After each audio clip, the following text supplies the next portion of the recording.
ਦੋਸਤੋ ਪੰਜਾਬੀ ਟ੍ਰਿਬਿਊਨ ਦੇ ਰੋਜ਼ਾਨਾ ਪ੍ਰੋਗਰਾਮ ਵੇਲੇ ਦੀ ਗੱਲ ਵਿੱਚ ਤੁਹਾਡਾ ਸਵਾਗਤ ਹੈ। ਮੈਂ ਆਤਿਸ਼ ਗੁਪਤਾ ਤੁਹਾਡੇ ਸਾਹਮਣੇ ਹਾਜ਼ਰ ਹਾਂ ਤੇ ਅੱਜ ਅਸੀਂ ਗੱਲ ਕਰਾਂਗੇ ਵੀ ਇੱਕ ਪਾਸੇ ਜਦੋਂ ਕਿਸਾਨ ਆਪਣੀ ਹੋਂਦ ਦੀ ਲੜਾਈ ਲੜ ਰਿਹਾ ਤਾਂ ਦੂਜੇ ਪਾਸੇ ਚਾਹੇ ਬੇਮੌਸਮੇ ਮੀਂਹ ਅਤੇ ਗੜੇਮਾਰੀ ਕਰਕੇ ਕਹਿ ਦਈਏ, ਚਾਹੇ ਤੇਲ ਕੀਮਤਾਂ ਕਰਕੇ ਕਹਿ ਦਈਏ, ਕਿਸਾਨਾਂ ਨੂੰ ਬਹੁਤ ਤਰ੍ਹਾਂ ਦੀ ਦਿੱਕਤਾਂ ਦਾ ਸਾਹਮਣਾ ਕਰਨਾ ਪੈ ਰਿਹਾ।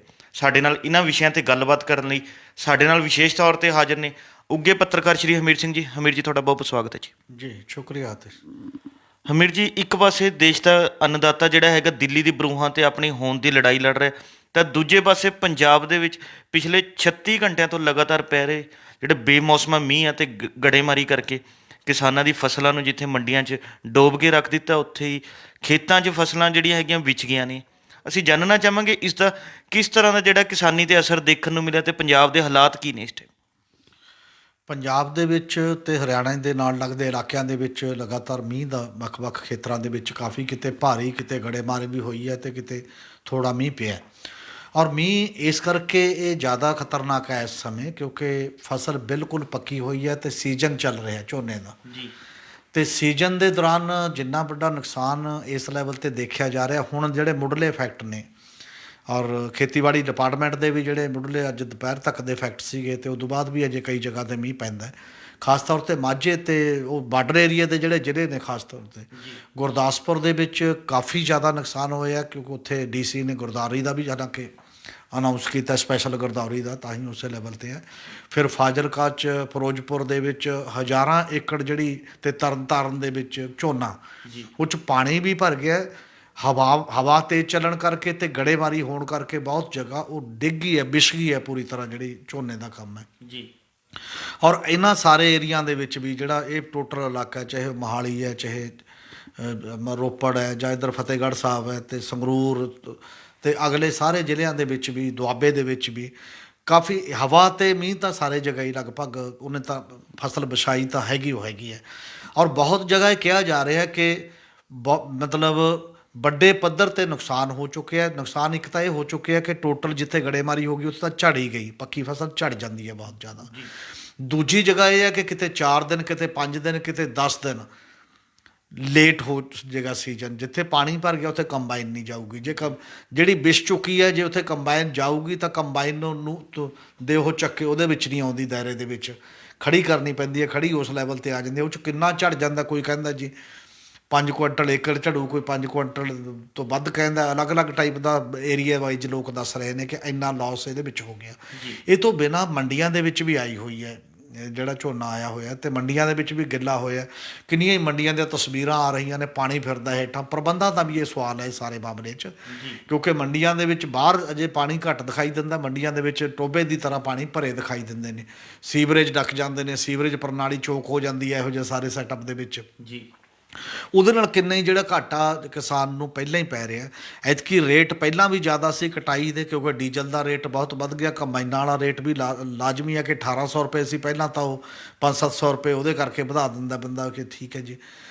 ਤੇਲ ਦਾ ਰੇਟ ਬਹੁਤ ਜ਼ਿਆਦਾ ਹੋ ਗਿਆ। ਜੀ। ਹੁਣ ਅਜੇ ਜਿਹੜੀ ਲਗਭਗ ਜਿਹੜਾ ਸਾਡਾ ਟਾਰਗੇਟ ਸੀ ਝੋਨੇ ਦਾ, ਉਹ 185 ਲੱਖ ਮੀਟ੍ਰਿਕ ਟਨ ਦਾ ਸੀ, ਜਿਹੜਾ ਵੀ ਮੰਡੀਆਂ 'ਚ ਆ ਸਕਦਾ, ਇੱਕ ਅਨੁਮਾਨ ਸੀ ਉਸ ਪੱਧਰ ਦੇ ਉੱਤੇ। 65 ਲੱਖ ਮੀਟ੍ਰਿਕ ਟਨ ਤੱਕ ਇਹਨਾਂ ਦਾ ਅੱਜ ਤੱਕ ਖਰੀਦ ਜਿਹੜੀ ਕੀਤੀ ਜਾਂ ਉੱਥੇ ਆਇਆ। ਇਹਦਾ ਮਤਲਬ ਅਜੇ ਕਿੰਨਾ ਵੱਡਾ ਹਿੱਸਾ ਜੋ ਫਸਲ ਦਾ ਖੜਾ ਹੋਇਆ ਜਿਹੜੀ ਨੁਕਸਾਨਗ੍ਰਸਤ ਹੋ ਗਈ। ਔਰ ਇੰਨਾ ਵੱਡੇ ਹਿੱਸੇ ਦਾ ਨੁਕਸਾਨ ਹੋਣ ਦਾ ਮਤਲਬ ਹੈ ਕਿ ਕਿਸਾਨ ਕੇਵਲ 6 ਮਹੀਨੇ ਬਾਅਦ ਜਦੋਂ ਇਹ ਸੋਚਦਾ ਕਿ ਫਸਲ ਆ ਗਈ ਘਰ, ਚੱਲ ਸ਼ਾਇਦ ਹੁਣ ਥੋੜ੍ਹਾ ਬਹੁਤ ਹੋਏਗਾ। ਅਤੇ ਇਸੇ ਕਰਕੇ ਫਸਲ ਬਾਰੇ ਇਹ ਕਿਹਾ ਜਾਂਦਾ ਸਾਡੇ ਕਲਚਰ 'ਚ ਕਿ ਪੱਕੀ ਫਸਲ ਦੇਖ ਕੇ ਜਦੋਂ ਕਿਸਾਨ ਗਰਵ ਵੀ ਕਰਦਾ, ਗਰਵ ਕਰੇ ਕਿਸਾਨ। ਮਤਲਬ ਜਿਹੜਾ ਆ ਸਾਰਾ ਮੌਸਮ ਦਾ ਮਾਰ ਹੁੰਦਾ, ਉਹ ਕਹਿੰਦੇ ਨੇ ਜੇ ਘਰ ਆਏ ਤਾਂ ਹੀ ਜਾਣੀਏ, ਅਤੇ ਜਿੰਨਾ ਚਿਰ ਘਰ ਨਹੀਂ ਆ ਜਾਂਦੀ, ਘਰ ਦਾ ਮਤਲਬ ਜਾਂ ਅੰਦਰ ਪਾ ਲਓ ਜਾਂ ਵਿਕ ਜੇ, ਉਨਾ ਚਿਰ ਉਹ ਸਾਰੀ ਚੰਗੇ ਭਲੇ ਖੜੀ ਖੜਾਈ 'ਤੇ ਵੀ ਕੱਲ੍ਹ ਨੂੰ ਕੁਝ ਵੀ ਹੋ ਸਕਦਾ। ਇਹ ਆਫਤ ਵਾਪਰ ਰਹੀ ਹੈ ਉਸ ਪੱਧਰ ਦੇ ਉੱਤੇ ਜਿਹੜੇ 'ਤੇ। ਔਰ ਇੱਕ ਤਾਂ ਇਸ ਗੱਲ ਦਾ ਇਹ ਬਹੁਤ ਜ਼ਰੂਰੀ ਕੰਮ ਹੈ ਕਿ ਤੁਰੰਤ ਗੌਰਮੈਂਟ ਨੂੰ ਇਹਦੀ ਸਪੈਸ਼ਲ ਵੈਰੀਫਿਕੇਸ਼ਨ ਦੀ ਵੀ ਗੱਲ ਕਰਨੀ ਚਾਹੀਦੀ। ਸਪੈਸ਼ਲ ਗੁਰਦਾਵਰੀ ਦੀ ਗੱਲ ਤਾਂ ਅਨਾਊਂਸ ਕਰ ਹੀ ਦੇਣੀ ਚਾਹੀਦੀ ਸੀ ਹੁਣ ਤੱਕ ਕਿ ਹਾਂ ਅਸੀਂ ਗੁਰਦਾਵਰੀ ਕਰਾਵਾਂਗੇ, ਅਤੇ ਤੁਰੰਤ ਤੁਸੀਂ ਕੀ ਰਿਲੀਫ ਦੇ ਸਕਦੇ ਹੋ, ਕਿਵੇਂ ਦੇ ਸਕਦੇ ਹੋ, ਇਹ ਸਵਾਲ ਹੈ। ਇਹ ਇਕੱਲਾ ਕਿਸਾਨ ਦਾ ਸਵਾਲ ਨਹੀਂ ਹੈ, ਇਹ ਪੂਰੀ ਪੇਂਡੂ ਅਰਥ ਵਿਵਸਥਾ ਦਾ ਸਵਾਲ ਹੈ। ਇਕੱਲੀ ਪੇਂਡੂ ਅਰਥ ਵਿਵਸਥਾ ਦਾ ਵੀ ਨਹੀਂ, ਉਦੋਂ ਫਿਰ ਨਾਲ ਜੁੜ ਕੇ ਪੂਰੇ ਸਿਸਟਮ ਦਾ ਸਵਾਲ ਹੈ। ਕੋਵਿਡ ਤੋਂ ਬਾਅਦ ਜੇਕਰ ਕੋਈ ਹਾਂ ਪੱਖੀ ਸਾਈਡ ਤੇ ਕੋਈ ਚੀਜ਼ ਜਾ ਰਹੀ ਸੀ ਪੈਦਾਵਾਰ ਦੇ ਤੌਰ ਤੇ, ਉਹ ਖੇਤੀਬਾੜੀ ਸੀ ਜਿਹੜੀ ਅਰਥ ਵਿਵਸਥਾ ਨਾਲ ਮਾੜਾ ਮੋਟਾ ਕੰਮ ਚੱਲਦਾ ਸੀ। ਬਾਕੀ ਤਾਂ ਨੋਟਬੰਦੀ ਤੋਂ ਬਾਅਦ ਸ਼ੁਰੂ ਹੋਈ ਬੇਰੁਜ਼ਗਾਰੀ, ਬਾਕੀ ਸਾਰਾ ਕੁਝ ਸਭ ਨੇ ਦੇਖਿਆ ਜੀ। ਔਰ ਜੇ ਇਹ ਵੀ ਫਸਲਾਂ ਦੇ ਮਾਮਲੇ ਦੇ ਵਿੱਚ ਵੀ ਐਡੀ ਮਾਰ ਪੈ ਜਾਂਦੀ ਹੈ, ਬਹੁਤ ਵੱਡੀ ਮਾਰ, ਤਾਂ ਇਹਦੇ ਨਾਲ ਨਿਰਾਸ਼ਤਾ ਹੋਰ ਫੈਲੂਗੀ ਜੇ ਉਹਨਾਂ ਦੀ ਬਾਂਹ ਨਾ ਫੜੀ ਗਈ।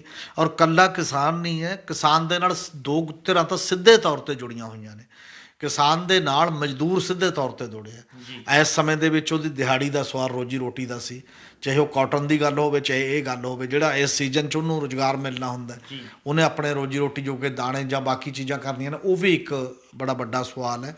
ਉਹਨਾਂ ਦੀ ਦਿਹਾੜੀ ਦਾ ਕੁਐਸਚਨ ਵੀ ਹੈ, ਜਿਹੜੇ ਉਹਨਾਂ ਨੂੰ ਘਾਟਾ ਪਏਗਾ ਜਿਹੜਾ ਉਹ ਕਮਾ ਰਹੇ ਸੀ ਉਹ ਵੀ ਹੈ। ਫਿਰ ਸਾਰਾ ਪੈਰਾਫਰਨੇਲੀਆ ਉਹਦੇ ਨਾਲ ਜੁੜਿਆ ਹੋਇਆ। ਜੇ ਪਿੰਡਾਂ ਦੇ ਵਿੱਚ ਅਰਥ ਵਿਵਸਥਾ ਨਹੀਂ, ਕਿਸਾਨਾਂ ਦੀ ਮਜ਼ਦੂਰਾਂ ਦੇ ਜੇਬ 'ਚ ਪੈਸਾ ਨਹੀਂ, ਤਾਂ ਉਹ ਸਾਰੀਆਂ, ਚਾਹੇ ਉਹ ਪਰਚੂਨ ਦੀ ਦੁਕਾਨ ਹੋਵੇ, ਕੱਪੜੇ ਦੀ ਹੋਵੇ, ਜਿੰਨੀਆਂ ਦੁਕਾਨਦਾਰੀਆਂ ਨੇ ਉਹ ਵੀ ਉਹਦੇ ਨਾਲ ਪ੍ਰਭਾਵਿਤ ਹੋਣੀਆਂ ਹੋਈਆਂ। ਬਿਲਕੁਲ। ਇਸੇ ਕਰਕੇ ਕਿਸਾਨਾਂ ਨੂੰ ਤੇ ਮਜ਼ਦੂਰਾਂ ਨੂੰ ਬਣਦਾ ਮੁਆਵਜ਼ਾ ਦੇਣਾ ਜੀ, ਇਹ ਸਾਰੇ ਸਮਾਜ ਦੇ ਭਲੇ 'ਚ। ਇਹਦਾ ਮਤਲਬ ਇਹ ਨਹੀਂ ਹੁੰਦਾ ਇਕੱਲਾ ਕਿਸਾਨ ਨੂੰ ਦੇਤਾ ਮਜ਼ਦੂਰ ਨੂੰ। ਉਹ ਪੈਸਾ ਆਏਗਾ ਤਾਂ ਮਾਰਕੀਟ 'ਚ ਆਏਗਾ, ਤਾਂ ਮਾਰਕੀਟ ਦਾ ਇੱਕ ਸਿਸਟਮ ਚੱਲਦਾ। ਔਰ ਹੁਣ ਸਾਡੇ ਕੀ ਹੈ, ਅਜੇ ਤੱਕ ਸਾਡੇ ਪੰਜਾਬ ਦੇ ਵਿੱਚ ਜੇਕਰ 100% ਫਸਲ ਮਰ ਜਾਂਦੀ ਹੈ ਤਾਂ 12,000 ਰੁਪਏ ਕੰਪਨਸੇਸ਼ਨ ਦੀ ਗੱਲ ਹੈ ਜੀ। 12,000 ਮਤਲਬ ਕੋਈ ਕੰਪਨਸੇਸ਼ਨ ਨਹੀਂ ਹੁੰਦਾ, ਮੁਆਵਜ਼ਾ ਨਹੀਂ ਹੁੰਦਾ। ਮੁਆਵਜ਼ੇ ਦਾ ਮਤਲਬ ਹੁੰਦਾ ਕਿ ਤੁਸੀਂ ਪੂਰੀ ਭਰਪਾਈ ਕਰਦੇ ਹੋ ਜਾਂ ਨੇੜੇ ਤੇੜੇ ਕਰਦੇ ਹੋ ਉਹਦੇ ਕਿਸੇ ਨਾ ਕਿਸੇ ਰੂਪ ਦੇ ਵਿੱਚ ਜਾ ਕੇ। ਔਰ ਜੇਕਰ ਤੁਸੀਂ ਹੁਣ ਝੋਨੇ ਦਾ ਅੰਦਾਜ਼ਾ ਲਾਓ, ਜਿਸ ਵੀ ਰੂਪ ਦੇ ਵਿੱਚ ਉਹ ਕਰਦੇ ਹੋ, ਐਵਰੇਜ ਵੀ ਲਾ ਲਓ, ਜ਼ਿਆਦਾ ਨਾ ਲਾਓ, ਮਤਲਬ ਬਹੁਤ ਜ਼ਿਆਦਾ, ਜੇ 30 ਕੁਆਂਟਲ ਵੀ ਲਾਓ ਤੁਸੀਂ ਜੀ, ਝੋਨਾ ਜੇਕਰ ਨਿਕਲਦਾ 30 ਕੁਆਂਟਲ ਨੂੰ ਤੁਸੀਂ 2,000 ਨਾਲ ਕਰ ਲਓ, 1,900 ਕੁਛ ਤੇ ਉਹ ਘਟਾ ਕੇ ਜੇਕਰ ਕਰ ਲਓ ਤਾਂ 2,000 ਨਾਲ ਕਰ ਲਓ ਤਾਂ ਕਿੰਨਾ ਹੁੰਦਾ ਏਕੜ? 60,000 ਜੀ। ਲਾਸ ਤਾਂ ਉਹਦਾ 60,000 ਹੋ ਗਿਆ। ਮਤਲਬ ਜਿਹੜਾ ਉਹਨੂੰ ਆਮਦਨ ਚਾਉਣੀ ਜੀ ਤੁਸੀਂ ਦੇ ਰਹੇ ਹੋ ਉਹਨੂੰ 12,000, ਉਹ ਬਾਕੀ ਕੰਮ ਛੱਡ ਦਿਓ ਕਿ ਉਹ 'ਚ ਠੇਕਾ ਵੀ ਹੈ, ਉਹ 'ਚ ਬਾਕੀ ਵੀ ਹੈ, ਜੇ ਉਹ ਸਾਰਾ ਕੁਝ ਛੱਡ ਕੇ 60,000 ਹੋ ਗਿਆ ਤੇ ਤੁਸੀਂ ਉਹਨੂੰ 12,000 ਦਿੰਦੇ ਹੋ। ਤੇ 12,000 ਨਾਲ ਉਹਨੂੰ ਕੰਪਨਸੇਸ਼ਨ ਨਹੀਂ ਕਿਹਾ ਜਾ ਸਕਦਾ ਨਾ ਕਿਸੇ ਵੀ ਰੂਪ ਦੇ ਵਿੱਚ। ਔਰ ਇਹਦੀ ਰੇਂਜ ਵਧਾਉਣੀ ਚਾਹੀਦੀ ਹੈ। ਮੈਨੂੰ ਇਹ ਲੱਗਦਾ ਕਿ ਇਹਦੇ 'ਚ ਇਕੱਲਾ ਪੰਜਾਬ ਗੌਰਮੈਂਟ ਨੇ ਔਰ ਪੂਰੀ ਕੇਂਦਰ ਦੀ ਸਰਕਾਰ ਨੂੰ ਵੀ, ਜਦੋਂ ਕੁਦਰਤੀ ਆਫਤ ਸਮਝ ਕੇ ਕੋਈ ਸਪੈਸ਼ਲ ਪੈਕੇਜ ਦਿੰਦੀਆਂ ਨੇ ਕੇਂਦਰ ਸਰਕਾਰਾਂ, ਹੋਰਾਂ ਜਗ੍ਹਾ ਵੀ ਦਿੰਦੀਆਂ ਨੇ, ਚਾਹੇ ਹੜ੍ਹ ਆ ਜੇ, ਚਾਹੇ ਭੁਚਾਲ ਆ ਜੇ, ਚਾਹੇ ਜੋ ਮਰਜ਼ੀ ਆ ਜੇ, ਇਹ ਵੀ ਉਹੋ ਜਿਹੀ ਸਿਚੁਏਸ਼ਨ ਹੈ। ਮਤਲਬ ਹੜ੍ਹ ਭੁਚਾਲ ਦਾ ਮਤਲਬ ਕੀ ਹੈ? ਜਾਨ ਤੇ ਮਾਲ ਤੇ ਆਫਤ ਆ ਗਈ, ਜਾਨਾਂ ਚਲੀਆਂ ਗਈਆਂ ਤੇ ਮਾਲੀ ਨੁਕਸਾਨ ਹੋ ਗਿਆ। ਤੇ ਇਹ ਵੀ ਤਾਂ ਮਾਲੀ ਨੁਕਸਾਨ ਹੋ ਗਿਆ ਉਸ ਪੱਧਰ ਦੇ ਉੱਤੇ। ਇਹਦੀ ਬਜਾਏ ਕਿ ਨਿਰਾਸ਼ਤਾ ਹੋਰ ਫੈਲੇ, ਪਹਿਲਾਂ ਹੀ ਕਿਸਾਨ ਤੇ ਮਜ਼ਦੂਰ ਖੁਦਕੁਸ਼ੀਆਂ ਕਰ ਰਹੇ ਆ ਕਰਜ਼ੇ ਦੇ ਬੋਝ ਹੇਠ, ਤਾਂ ਇਹਦੇ ਲਈ ਕੇਂਦਰ ਸਰਕਾਰ ਨੂੰ ਉਹਨਾਂ ਦੀ ਬਾਂਹ ਫੜਨੀ ਚਾਹੀਦੀ ਹੈ ਤੇ ਆਪ ਵੀ ਪੈਕੇਜ ਵੀ ਦੇਣਾ ਚਾਹੀਦਾ ਇਸ ਇਹਨਾਂ ਇਲਾਕਿਆਂ ਨੂੰ। ਪੰਜਾਬ ਜਿੰਨਾ ਹਰਿਆਣਾ 'ਚ ਨੁਕਸਾਨ ਹੋਇਆ, ਜਿਹੜਾ ਪੰਜਾਬ 'ਚ ਹੋਇਆ, ਤੇ ਪੰਜਾਬ ਸਰਕਾਰ ਨੂੰ ਵੀ ਆਪਣੀ ਰਾਸ਼ੀ 12,000 ਤੋਂ ਵਧਾਉਣੀ ਪਏਗੀ ਔਰ ਵਧਾ ਕੇ ਕੰਪਨਸੇਸ਼ਨ ਉਹਦੇ ਨੇੜੇ ਲਿਜਾਣਾ ਚਾਹੀਦਾ। 60,000 ਬਣਦਾ। ਔਰ ਜੇਕਰ ਉਸ ਲਿਹਾਜ਼ ਨਾਲ ਦੇਖਦੇ ਨਹੀਂ, 12 ਦੀ ਕਮੇਟੀ ਬਣਾ ਦਿਓ, ਉਹਨਾਂ ਤੋਂ ਪੁੱਛ ਲਓ ਕਿੰਨਾ ਬਣਦਾ, ਉਹਦੇ ਲਿਹਾਜ਼ ਨਾਲ ਕੁਛ ਨਾ ਕੁਛ ਅਨਾਊਂਸ ਕਰਨਾ ਚਾਹੀਦਾ ਜੀ। ਹਮੀਰ ਜੀ, ਜੇਕਰ ਗੱਲ ਕਰੀਏ ਨਰਮੇ ਦੀ ਬੈਲਟ ਦੀ, ਤਾਂ ਨਰਮਾ ਬੈਲਟ ਵੀ ਗੁਲਾਬੀ ਸੁੰਡੀ ਦਾ ਜਿਹੜਾ ਸ਼ਿਕਾਰ ਹੋ ਚੁੱਕੀ ਹੈ, ਉੱਥੇ ਵੀ ਵੱਡੇ ਪੱਧਰ ਤੇ ਕਿਸਾਨਾਂ ਦਾ ਨੁਕਸਾਨ ਹੋ ਚੁੱਕਿਆ ਹੁਣ ਤੱਕ। ਅਸੀਂ ਜਾਣਨਾ ਚਾਹਾਂਗੇ ਨਰਮਾ ਬੈਲਟ ਦੇ ਕਿਸ ਤਰ੍ਹਾਂ ਦੇ ਹਾਲਾਤ ਜਿਹੜੇ ਹੁਣ ਤੱਕ ਦੇਖਣ ਨੂੰ ਮਿਲ ਰਹੇ ਨੇ। ਨਰਮੇ ਦਾ ਇਹ ਖੇਤਰ ਸੀ ਸਾਡੇ ਕੋਲ, ਬਠਿੰਡਾ ਮਾਨਸਾ ਮੇਨ ਹੈ, ਕੁਝ ਸੰਗਰੂਰ ਵੀ ਹੈ, ਕੁਝ ਫਾਜ਼ਿਲਕਾ ਮੁਕਤਸਰ ਤੇ ਮੋਗੇ ਜ਼ਿਲ੍ਹਿਆਂ ਦਾ ਵੀ ਕੁਝ ਹਿੱਸਾ ਥੋੜ੍ਹਾ ਥੋੜ੍ਹਾ ਹੈ। ਪਰ ਸਭ ਤੋਂ ਜ਼ਿਆਦਾ ਗੁਲਾਬੀ ਸੁੰਡੀ ਦੀ ਜਿਹੜੀ ਮਾਰ ਉਹ ਮਾਨਸਾ ਤੇ ਬਠਿੰਡੇ 'ਚ ਹੋਈ ਹੈ। ਮਾਨਸਾ ਤੇ ਬਠਿੰਡਾ ਹੀ ਜ਼ਿਆਦਾ ਨਰਮੇ ਦੀ ਉਹ ਹੈ। ਉੱਥੇ ਸਪੈਸ਼ਲ ਚੀਫ ਮਿਨਿਸਟਰ ਵੀ ਗਏ, ਸਪੈਸ਼ਲ ਬਾਕੀ ਪਾਰਟੀਆਂ ਦੇ ਲੀਡਰ ਵੀ ਗਏ ਤੇ ਇਸੇ ਤਰੀਕੇ ਦੇ ਨਾਲ ਇੱਕ ਅਨਾਊਂਸਮੈਂਟ ਵੀ ਹੋਈ ਕਿ ਸਪੈਸ਼ਲ ਗਰਦੌਰੀ ਦੀ। ਹੁਣ ਪਿਛਲੇ ਦਿਨਾਂ 'ਚ ਸਪੈਸ਼ਲ ਗਰਦੌਰੀ ਆ ਗਈ ਰਿਪੋਰਟ। ਉਹ ਰਿਪੋਰਟ ਦੇ ਵਿੱਚ ਲਿਖਿਆ ਕਿ 3 ਲੱਖ ਏਕੜ ਤੋਂ ਜ਼ਿਆਦਾ ਦਾ ਲਾਸ ਹੋ ਚੁੱਕਿਆ ਔਰ 100% ਹੋ ਚੁੱਕਿਆ। ਮਤਲਬ ਸਾਡੇ ਹੁੰਦਾ ਕਿ 76 ਤੋਂ ਜੇ 100 ਦੇ ਵਿੱਚ ਹੋਵੇ ਤਾਂ ਉਹਨੂੰ ਉਸ ਦਾਇਰੇ ਦੇ ਵਿੱਚ ਮੰਨਿਆ ਜਾਂਦਾ, ਪੂਰਨ ਨੁਕਸਾਨ ਜਿਹੜਾ ਮੰਨ ਲਿਆ ਜਾਂਦਾ। ਤੇ ਉਹਨੂੰ ਸਾਡੇ ਕੈਬਨਿਟ, ਸਾਡਾ ਚੀਫ ਮਿਨਿਸਟਰ ਵਾਪਸ ਭੇਜ ਦਿੰਦਾ ਵੀ ਤਾਂ ਤੁਸੀਂ ਜ਼ਿਆਦਾ ਲਾ ਕੇ ਭੇਜਤਾ, ਇਹਨੂੰ ਕਿਸੇ ਨਾ ਤਰੀਕੇ ਨਾਲ ਠੀਕ ਕਰੋ। ਜ਼ਿਆਦਾ ਲਾ ਕੇ ਭੇਜਤਾ ਦਾ ਕੀ ਮਤਲਬ? ਜੇ ਫਿਰ ਸਪੈਸ਼ਲ ਗਰਦੌਰੀਆਂ ਜੇ ਬਾਰ-ਬਾਰ ਐਵੇਂ ਹੀ ਕਰਨੀਆਂ ਨੇ, ਤੁਹਾਡੇ ਕੋਲ ਕੋਈ ਸ਼ਿਕਾਇਤ ਕਰੇ ਜੀ, ਫਿਰ ਤੁਸੀਂ ਉਹਨੂੰ ਦੁਬਾਰਾ ਰਿਵਿਊ ਕਰ ਸਕਦੇ ਹੋ। ਬਿਨਾਂ ਸ਼ਿਕਾਇਤ ਤੁਹਾਨੂੰ ਆ ਕੇ ਬੈਠ ਕੇ ਐਂ ਲੱਗਣ ਲੱਗ ਗਿਆ ਕਿ ਜ਼ਿਆਦਾ ਹੋ ਗਿਆ ਜੀ, ਇਹ ਕਿਹੜਾ ਜਸਟਿਸ ਦਾ ਸਿਸਟਮ ਹੁੰਦਾ ਹੈ? ਕਿਸੇ ਨਾ ਕਿਸੇ ਤਰੀਕੇ ਨਾਲ ਕੋਈ, ਬਲਕਿ ਲੋਕ ਰਹਿ ਤਾਂ ਸਕਦੇ ਨੇ, ਬੰਦੇ ਕਹਿੰਦੇ ਨੇ ਮੇਰਾ ਰਹਿ ਗਿਆ ਜੀ, ਪਟਵਾਰੀ ਨੇ ਨਹੀਂ ਲਿਖਿਆ, ਦੂਜਾ ਕਹਿੰਦਾ ਮੇਰਾ ਰਹਿ ਗਿਆ, ਮੇਰਾ ਨਹੀਂ ਲਿਖਿਆ ਜਾਂ ਇਹ ਨਹੀਂ ਹੋਇਆ, ਤੇ ਤੁਹਾਨੂੰ ਤਾਂ ਉਹਨਾਂ 12,000 ਵੀ ਦੇਣਾ ਨਹੀਂ ਦਿੱਤਾ, ਇਹਦਾ ਮਤਲਬ ਉਹਨਾਂ ਚਿਰ ਇਹ ਗੱਲਾਂ ਦਾ ਮਤਲਬ ਲਟਕਾ ਦਿਓ। ਲਟਕਾ ਕਿਵੇਂ ਦਿਓ ਕਿ ਅਜੇ ਗਰਦੌਰੀ ਨਹੀਂ ਹੋਈ, ਹਜੇ ਅਸੀਂ ਰਿਵਿਊ ਕਰ ਰਹੇ ਹਾਂ, ਅਸੀਂ ਅਜੇ ਫਲਾਨਾ ਕਰ ਰਹੇ ਹਾਂ। ਇਹ ਦਾ ਮਤਲਬ ਹੁੰਦਾ ਕਿ ਤੁਸੀਂ ਲੋਕਾਂ ਨੂੰ ਜਿਹੜੀ ਚੂਨ ਭੂਨ ਜਿਹੜੀ ਮਾੜੀ ਮੋਟੀ ਰਾਹਤ ਦੇਣਾ ਚਾਹੁੰਦੇ ਹੋ, ਉਹਦੇ ਵੀ ਤੁਹਾਡਾ ਮਨ ਸਾਫ਼ ਨਹੀਂ ਹੈ ਕਿਸੇ ਨਾ ਕਿਸੇ ਤਰੀਕੇ ਨਾਲ। ਤੇ ਉਹਨਾਂ ਨੂੰ ਵੀ ਪੂਰਾ ਦੇਣਾ ਚਾਹੀਦਾ ਸੀ, ਨਾਲ ਨਾ ਕੇਵਲ ਕਿਸਾਨਾਂ ਨੂੰ। ਉਹਨਾਂ ਦੇ ਵਿੱਚ ਹੁਣ ਵੀ ਜਿਹੜਾ ਟਿੰਡਾ ਵਗੈਰਾ ਲੱਗਿਆ ਹੋਇਆ, ਜਿਹੜਾ ਮਰਨ ਤੋਂ ਬਾਅਦ ਵੀ ਉਹਦੀ ਚੁਗਾਈ ਲਈ ਮਜ਼ਦੂਰ ਨਹੀਂ ਮਿਲ ਰਹੇ।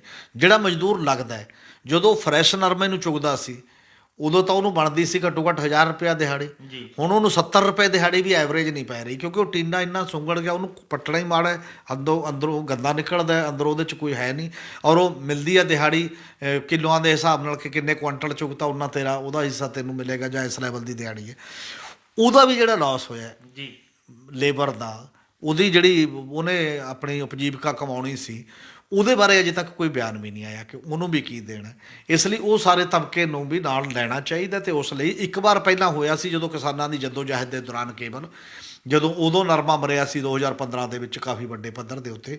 ਨਕਲੀ ਦਵਾਈਆਂ ਦਾ ਸਵਾਲ ਵੀ ਸੀ, ਬਾਕੀ ਵੀ ਸੀ। ਉਹ ਸਾਰੇ ਸਵਾਲ ਦੇ ਵਿੱਚ ਇਹ ਹੋਇਆ ਸੀ ਵੀ ਮਜ਼ਦੂਰਾਂ ਨੂੰ ਦੇ ਦਿਓ। ਫਿਰ ਕਹਿੰਦੇ ਮਜ਼ਦੂਰਾਂ ਨੂੰ ਦੇਵਾਂਗੇ ਕਿਵੇਂ, ਤੇ ਮਜ਼ਦੂਰਾਂ ਨੂੰ ਦਿਓਗੇ ਕਿਵੇਂ? ਪਿੰਡਾਂ ਦੀਆਂ ਗ੍ਰਾਮ ਸਭਾਵਾਂ ਬਣਾਓ, ਉੱਥੇ ਬਣਾਓ, ਲੋਕਾਂ ਨੂੰ ਪਤਾ ਹੈ, ਦੱਸ ਦੇਣਗੇ ਤੇ ਉਹਨਾਂ ਨੂੰ ਉਸ ਲੈਵਲ ਦਾ ਹਿੱਸਾ ਕੋਈ ਸਿਸਟਮ ਮੈਕੈਨਿਜ਼ਮ ਬਣਾਓ ਨਾ। ਉਦੋਂ ਬਾਅਦ ਫਿਰ ਛੱਡਤਾ, ਮੁੜ ਕੇ ਕੋਈ ਮੈਕੈਨਿਜ਼ਮ ਨਹੀਂ ਬਣਾਇਆ। ਹਾਲਾਂਕਿ ਇਹ ਤੋਂ ਬੜਾ ਇੱਕ ਕੁਐਸਚਨ ਵੀ ਇਹਦੇ ਵਿੱਚ ਹੈ ਨਰਮੇ ਦੇ ਵਿੱਚ, ਇਹ ਸੋਚਣ ਵਾਲਾ ਕਿ ਜਿਹੜੀ ਗੱਲ ਕਰਕੇ ਤੁਸੀਂ ਕਹਿੰਦੇ ਸੀ ਕਿ ਹੁਣ ਨਰਮਾ ਸੇਫ ਹੈ, ਸੁਰੱਖਿਅਤ ਹੈ।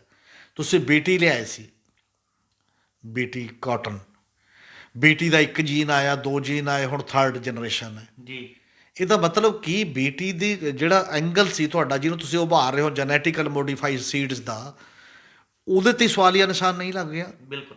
ਜਿਹੜੀਆਂ ਗੱਲਾਂ ਕਰਕੇ ਤੁਸੀਂ ਕਹਿੰਦੇ ਪਹਿਲਾਂ ਅਮਰੀਕਨ ਸੁੰਡੀ ਨਹੀਂ ਮਰ ਰਹੀ, ਦੂਜੀ ਨਾਰਮਲ ਨਰਮਾ ਮਾਰਿਆ ਜਾ ਰਿਹਾ ਸੀ, ਬੀਟੀ ਲਿਆ ਕੇ ਦੇਤਾ ਤੁਹਾਨੂੰ, ਹੁਣ ਇੱਕ ਹੋਰ ਸੁੰਡੀ ਆ ਗਈ ਜਿਹੜੀ ਉਹਦੇ ਤੋਂ ਵੀ ਨਹੀਂ ਮਰ ਰਹੀ ਜਾਂ ਉਹਦੇ ਤੋਂ ਵੀ ਨਹੀਂ ਦੂਰ। ਤਾਂ ਇੱਕ ਓਵਰਆਲ ਡਿਜ਼ਾਈਨ 'ਤੇ ਚਰਚਾ ਵੀ, ਇੱਕ ਗੰਭੀਰ ਚਰਚਾ ਐਗਰੀਕਲਚਰ ਸੈਕਟਰ ਦੇ ਵਿੱਚ ਹੋਣੀ ਚਾਹੀਦੀ ਹੈ ਕਿ ਫਿਰ ਇਹਦਾ ਪਰਮਾਨੈਂਟ ਇਲਾਜ ਕੀ ਹੈ। ਹਰ ਵਾਰ ਮਰੂਗੀ, ਹਰ ਵਾਰ ਸੁੰਡੀ ਆ ਜਾਊਗੀ ਤਾਂ ਕਿਸਾਨ ਤਾਂ ਮਾਰਿਆ ਜਾਊਗਾ ਨਾ, ਤੇ ਲੇਬਰ ਤਾਂ ਮਾਰੀ ਜਾਊਗੀ ਜੀ। ਹਮੀਰ ਜੀ, ਇਹ ਤਾਂ ਗੱਲ ਸੀਗੀ ਕਿ ਫਸਲਾਂ ਦੇ ਨੁਕਸਾਨ ਨਾਲ ਜਿਹੜਾ ਕਿਸਾਨਾਂ ਨੂੰ ਕਿਸ ਤਰ੍ਹਾਂ ਦੀ ਦਿੱਕਤਾਂ ਦਾ ਸਾਹਮਣਾ ਕਰਨਾ ਪੈ ਰਿਹਾ। ਜੇਕਰ ਦੇਖੀਏ ਤਾਂ ਦੇਸ਼ 'ਚ ਮਹਿੰਗਾਈ ਲਗਾਤਾਰ ਵੱਧਦੀ ਜਾ ਰਹੀ ਹੈ, ਤੇਲ ਕੀਮਤਾਂ ਵੱਧ ਰਹੀਆਂ ਨੇ, ਜਿਸ ਨਾਲ ਹਰ ਖੇਤਰ ਪ੍ਰਭਾਵਿਤ ਹੋ ਰਿਹਾ। ਅਸੀਂ ਜਾਣਨਾ ਚਾਹਾਂਗੇ ਪੰਜਾਬ ਦੇ ਵਿੱਚ ਤੇਲ ਕੀਮਤਾਂ ਦਾ ਅਸਰ ਕਿਸ ਤਰ੍ਹਾਂ ਦੇਖਣ ਨੂੰ ਮਿਲ ਰਿਹਾ। ਇਸ ਦੇ ਨਾਲ ਹੀ ਦੂਜਾ ਵੱਡਾ ਸਵਾਲ ਇਹ ਖੜਾ ਹੁੰਦਾ ਕਿ ਇਸ ਸਾਲ ਜਿਹੜਾ ਹੈਗਾ ਪਰਾਲੀ ਨੂੰ ਸਾੜਨ ਦੇ ਜਿਹੜਾ ਹੈਗਾ ਕੇਸਾਂ ਦੀ ਗਿਣਤੀ ਪਹਿਲਾਂ ਨਾਲੋਂ ਵਧੀ ਹੈ। ਇਸ ਪਿੱਛੇ ਕੀ ਕਾਰਨ ਹੈ ਕਿ ਤੇਲ ਕੀਮਤਾਂ ਵੀ ਕਿਤੇ ਇਸ ਦਾ ਇੱਕ ਵੱਡਾ ਕਾਰਨ ਰਹਿ ਰਹੀਆਂ ਨੇ? ਤੇਲ ਦੀਆਂ ਜਿਹੜੀਆਂ ਕੀਮਤਾਂ ਵੈਸੇ ਪੂਰੇ ਦੇਸ਼ ਲਈ ਉਹ ਚੁਣੌਤੀਪੂਰਨ ਨੇ। ਪਤਾ ਨਹੀਂ ਬਾਕੀ ਦੇਸ਼ ਚੁੱਪ ਕਿਵੇਂ ਬੈਠਾ, ਭਗਤੀ ਕਰ ਰਿਹਾ ਵੀ ਜਿੱਥੇ ਵੀ ਮਰਜ਼ੀ ਲੈ ਜਾਓ, ਕੋਈ ਫਰਕ ਨਹੀਂ ਪੈਂਦਾ। ਤੇ ਭਗਤੀ ਕਿਉਂਕਿ ਅੰਧ ਵਿਸ਼ਵਾਸ 'ਚੋਂ ਨਿਕਲਦੀ ਆ। ਅੰਧ ਵਿਸ਼ਵਾਸ 'ਚ ਮਾੜਾ ਵੀ ਕਰੋ, ਚਾਹੇ ਲੋਕ ਤੱਤੇ ਚਿਮਟੇ ਵੀ ਲਾਈ ਜਾਂਦੇ ਨੇ, ਤਾਂ ਵੀ ਕਹਿੰਦੇ ਨੇ ਭਲਾ ਹੀ ਹੋ ਰਿਹਾ ਕਿਸੇ ਨਾ ਕਿਸੇ ਰੂਪ ਦਾ। ਮੇਰਾ ਖਿਆਲ ਆ ਉਹ ਮਾਈਂਡ ਸੈੱਟ 'ਚ ਚਲਾ ਗਿਆ ਦੇਸ਼ ਦਾ ਬਹੁਤਾ ਬੰਦਾ, ਜਿਹੜਾ ਬਹੁਗਿਣਤੀ ਬੰਦਾ ਜਿਹੜਾ ਇਸ ਨੂੰ ਨਹੀਂ ਕਰ ਰਿਹਾ। ਔਰ ਦੂਜੀ ਗੱਲ ਇਹ ਹੈ ਕਿ ਅੱਜ ਫੇਰ ਵਧਿਆ 35 ਪੈਸੇ, ਮਤਲਬ ਲਗਾਤਾਰ ਵੱਧ ਰਿਹਾ। ਔਰ ਅੱਜ ਦੀ ਖਬਰ ਤੱਕ ਵੀ ਆ 35 ਪੈਸੇ ਰੋਕ ਕੇ, ਜੇ ਤੋਂ ਪਹਿਲਾਂ ਕੱਲ੍ਹ ਤੱਕ ਦੀ ਗੱਲ ਕਰਦੇ ਹਾਂ ਤਾਂ ਇਹ ਕਿਹਾ ਗਿਆ ਕਿ ਜਿਹੜਾ ਮਈ 2020 ਤੋਂ ਜਦੋਂ 13 ਰੁਪਏ ਤੇ 16 ਰੁਪਏ, 13 ਰੁਪਏ ਪੈਟਰੋਲ ਤੇ 16 ਰੁਪਏ ਪਰ ਲੀਟਰ ਡੀਜ਼ਲ ਦੀ ਡਿਊਟੀ ਲਾਈ ਸੀ ਐਕਸਟਰਾ ਗਵਰਨਮੈਂਟ ਆਫ ਇੰਡੀਆ ਨੇ, ਕਿਉਂਕਿ ਕੋਵਿਡ ਦੇ ਦੌਰਾਨ ਇਹਦਾ ਘਟ ਗਿਆ ਸੀ ਤੇ ਰੇਟ ਬਹੁਤ ਰੇਟ ਘਟਣ ਦੇ ਕਰਕੇ ਉਹਨਾਂ ਨੇ ਫਟਾਫਟ ਲਾਤਾ ਇੰਜੈਕਸ਼ਨ ਕਿ ਆਪਾਂ ਪੈਸੇ ਕਮਾਈਏ। ਹੁਣ ਤੱਕ 36 ਰੁਪਏ ਲੀਟਰ ਪੈਟਰੋਲ ਤੇ 27 ਰੁਪਏ ਲੀਟਰ ਡੀਜ਼ਲ ਦੀ ਕੀਮਤ ਵਧ ਗਈ। ਇਹ ਕੀਮਤ ਨੂੰ ਜਿਹੜਾ ਫਰਾਡ ਦੇ ਤੌਰ ਤੇ ਦੇਖਿਆ ਜਾ ਕੇ ਪੇਸ਼ ਕੀਤਾ ਜਾ ਰਿਹਾ ਕਿ ਇੰਟਰਨੈਸ਼ਨਲ ਮਾਰਕੀਟ ਹੈ ਜੀ। ਇੰਟਰਨੈਸ਼ਨਲ ਮਾਰਕੀਟ ਦੇ ਵਿੱਚ ਤਾਂ ਫਿਰ ਜੇ ਇੰਟਰਨੈਸ਼ਨਲ ਮਾਰਕੀਟ ਹੈ ਤਾਂ ਬਾਕੀ ਦੇਸ਼ਾਂ ਦੇ ਵਿੱਚ ਵੀ ਤਾਂ ਫਿਰ ਉਨਾ ਹੀ ਹੋਣਾ ਚਾਹੀਦਾ ਜੀ। ਉਹ ਕਿਉਂ ਘੱਟ ਵੱਧ ਹੈ? ਉਹ ਘੱਟ ਵੱਧ ਇਸ ਕਰਕੇ ਹੈ ਕਿ ਜਿਹੜਾ ਸਾਈਡ ਤੁਸੀਂ ਇੰਟਰਨੈਸ਼ਨਲ ਮਾਰਕੀਟ ਦੇ ਹੈ, ਔਰ ਜਿਸ ਬੇਹੂਦਾ ਦਲੀਲਾਂ ਨਾਲ ਕਹਿੰਦੇ ਨੇ ਲੋਕ, ਕੇਂਦਰੀ ਮੰਤਰੀ ਕਈ, ਕਿ ਜੀ ਸਰਕਾਰ ਨੇ ਹੋਰ ਵੀ ਕੰਮ ਤਾਂ ਕਰਨੇ ਨੇ। ਫਿਰ ਸਰਕਾਰ ਦੀ ਐਫੀਸ਼ੀਐਂਸੀ ਕਿੱਥੇ ਹੈ? ਜੇ ਸਰਕਾਰ ਸਿੱਧੜ ਰੂਪ 'ਚ ਵਿੱਚ ਕੋਈ ਚਲਾਉਂਦਾ, ਕਿਸੇ ਨੂੰ ਵੀ ਬਿਠਾ ਦਿਓ ਕਿ ਮੈਂ ਤੁਹਾਡੀਆਂ ਜੇਬਾਂ 'ਚੋਂ ਪੈਸੇ ਕੱਢਣੇ ਨੇ ਤੇ ਮੈਂ ਇੱਧਰ ਦੇ ਰਿਹਾ ਤੁਹਾਨੂੰ ਥੋੜ੍ਹੇ ਬਹੁਤ, ਤੇ ਮੇਰਾ ਤਾਂ ਤੇਰੀ ਲਿਆਕਤ ਦਾ ਮਤਲਬ ਕੀ ਹੈ ਜੀ? ਲੋਕਾਂ ਨੂੰ ਤੰਗ ਕਰਕੇ ਸਿੱਧੜ ਰੂਪ 'ਚ ਤੁਹਾਡੀ ਜਨਰੇਸ਼ਨ ਦੇ ਵਿੱਚ, ਤੁਹਾਡੀ ਵਿਉਂਤਬੰਦੀ ਦੇ ਵਿੱਚ, ਕਿ ਲੋਕਾਂ ਨੂੰ ਇਹ ਵੀ ਨਾ ਲੱਗੇ ਮਾਰੇ ਗਏ ਤੇ ਤੁਸੀਂ ਰੈਵਨਿਊ ਜਨਰੇਟ ਵੀ ਕਰਨਾ, ਤੇ ਜਿਹੜਾ ਗਲਤ ਢੰਗ ਨਾਲ ਕਿਤੇ ਖਰਚ ਹੋ ਰਿਹਾ ਉਹਨੂੰ ਰੋਕਣਾ ਵੀ ਹੈ। ਤੁਹਾਡੇ ਕੋਲ ਕੋਈ ਦਲੀਲ ਹੈ ਗਲਤ ਢੰਗ ਨਾਲ ਰੋਕਿਆ? ਤੁਸੀਂ ਦੇਸ਼ ਵੇਚ ਰਹੇ ਹੋ, ਸਭ ਤੋਂ ਲੈ ਕੇ ਸਾਰੀਆਂ ਚੀਜ਼ਾਂ ਵੇਚ ਦਿਓ ਤੇ ਲੋਕਾਂ ਦੀਆਂ ਜੇਬਾਂ ਕੱਟ ਲਓ।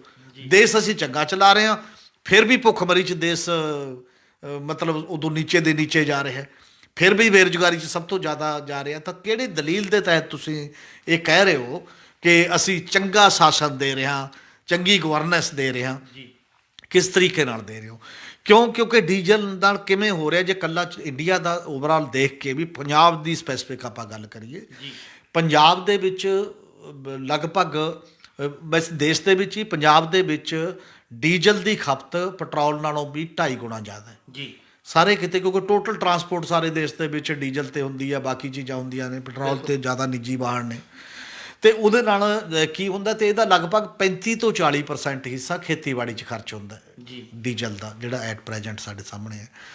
ਤੇ ਉਹ ਡੀਜ਼ਲ ਜਿਹੜਾ ਇੰਨੇ ਕੀਮਤ ਵੱਧ ਗਈ ਜਦੋਂ, ਤੇ ਉਹਦੇ ਨਾਲ ਕਿੰਨਾ ਲੋਕਾਂ ਤੇ ਬੋਝ ਕਿਸਾਨੀ ਤੇ ਪੈ ਗਿਆ, ਔਰ ਲਗਭਗ ਮਤਲਬ 15 ਲੱਖ ਕਿਲੋ ਲੀਟਰ ਦੇ ਨੇੜੇ ਉਹ ਕਿਸਾਨੀ 'ਚ ਡੀਜ਼ਲ ਫੁਕਦਾ ਖੇਤੀ ਖੇਤਰ ਦੇ ਵਿੱਚ।